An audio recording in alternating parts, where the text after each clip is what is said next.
صباح الخير مستمعينا، فقرة سؤال على الطاير اليوم سألناكم تعرفوش مصطفى خزندار وكانت هذه إجاباتكم. ما نعرفوش مصطفى خزندار، والله ما نعرفيش. انا ما اعرفش يا بيه، انا لو اعرف اقول على طول. في خزندار ما نعرفش هذه. اللهم يخرب بيتنا احنا يا شيخ. معناها مؤرخ قديم ولا حاجه هكا، خزندار معروف. يا عم اوعى بلاش كلام فارغ.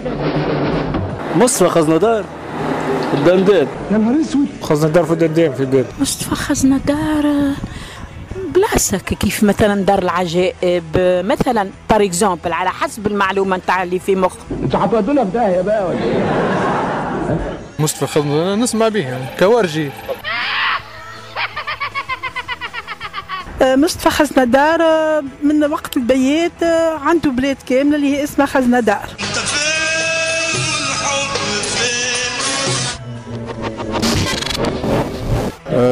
مصطفى خزندار هذايا واحد من اللي نهبوا اموال تونس في فتره البيات. سي ان هوم ديتا. مصطفى خزندار هو سياسي تونسي من أصل يوناني، تولد عام 1817 وتوفى في 26 جويلية 1878 مدينة تونس. كان وزير في عهد البيات وتم اتهامه بسرقة أموال خزينة الدولة. كان معكم أسامة في سؤال على الطاير، تلقاونا غدوة في سؤال جديد.